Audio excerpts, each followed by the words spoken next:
ഇന്ന് പെട്ടെന്ന് വീട്ടിലേക്ക് വന്നതാണ് കേട്ടോ. ഒട്ടും വിചാരിച്ചില്ലേ ഈ വരവ്. എന്താ വീട്ടിൽ ഉമ്മ വാപ്പ ഇങ്ങനെ വിളിച്ചോണ്ടിരിക്കുകയായിരുന്നു, വാ വാ വാ. അപ്പൊ നമ്മള് ശരി പോവാന്ന് വിചാരിച്ചു. പിക്കാനോട് ചോദിച്ചു, പിക്ക പറഞ്ഞു എന്താ ഇക്കാനം എൻ്റെ ഇക്കാനെ വിളിച്ചിട്ട് വെക്കുവാന്ന് പറഞ്ഞപ്പോ ശരി ഞാൻ എൻ്റെ ഇക്കാനെ ബ്രദറിനെ വിളിച്ചിട്ടോ. ഞാൻ വന്ന് എന്നെ കൂട്ടിട്ട് പോയി. എന്നെ ഒരു 2 ദിവസം ഇരിക്കുന്നുള്ളൂ. അടുത്ത ആഴ്ച പോയിട്ട് 1 ദിവസം ഇരിക്കാണ്ടാണ് ഇപ്പൊ വെറുതെ 2 ദിവസം ഇരിക്കാൻ വന്നതാണ് കേട്ടോ. ഞാൻ നാളെ തന്നെ പോകും. വരുന്നാൾക്ക് ബെഡൊക്കെ മേടിക്കാൻ പോയി. വീട്ടിലേക്ക് ചെറിയൊരു ബെഡ് മേടിക്കണം.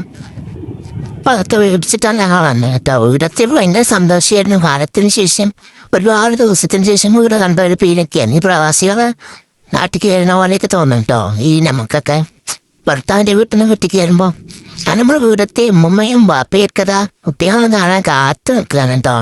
ഭയങ്കര സ്നേഹവും എന്താ കുറേ ദിവസം കാണാത്ത പോലെ ഇവര് കഴിഞ്ഞാഴ്ച ഒന്ന് വീട്ടിലൊന്ന് കുട്ടികളെ കണ്ടിട്ട് വന്നതാണ്. എന്നാലും ഒരു ഇത് നമ്മൾ പിന്നെ അതൊന്നും മെയിൻറ്റെയിൻ ചെയ്ത് നമ്മൾ നേരെ പോകുന്നത് അടുക്കളയ്ക്കാണ്. പിന്നെ നമ്മളാരും വരവേൽക്കാനും സ്വീകരിക്കാനോ ഒന്നും നിൽക്കില്ലല്ലോ. നമുക്ക് നമ്മുടെ മക്കളെ തന്നെ എല്ലാവർക്കും വേണ്ടിയുള്ളൂ. നമുക്ക് ഫുഡ് എന്താണ് ഇന്നത്തെ ഫുഡ് നമ്മൾ അടുക്കളയിൽ പോകുന്നു.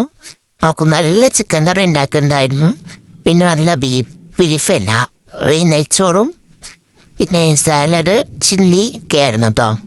വാപ്പയാണ് വിളിച്ചിട്ടേയിരിക്കുന്നു, വാ വാ വാ വാ എന്ന്. കാരണം ഞാൻ പറഞ്ഞില്ല ഓണത്തിന് വരാൻ പറഞ്ഞിട്ടും വിടുന്നില്ല. ആൾക്ക് എന്നെ കാണണം, ഇടയ്ക്കിടയ്ക്ക് എന്നെ കാണണം.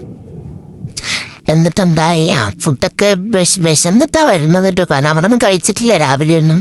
ഇങ്ങോട്ട് വരുന്നു ഒരു ഇതിലെ വേഗം വീട്ടിൽ പോകണം പറഞ്ഞിട്ട് വേഗമേ ഒരേ പണിയായിരുന്നു. രാവിലെ എണിച്ചിട്ട് നാർത്തണിച്ച് തിരുമ്പലും അടിക്കൽ തുടക്കൽ എന്ന രീതി കുറേ പണിയൊക്കെ തന്നെയാണ് നമ്മൾ വന്നത്. അതിനിടയിൽ ഇറങ്ങുന്നില്ല ഫുഡ്. പിന്നെയാണ് ഇവിടെ വന്ന പിന്നെയാണ് ഉച്ചയ്ക്ക് ഞാൻ കഴിച്ചത് കേട്ടോ.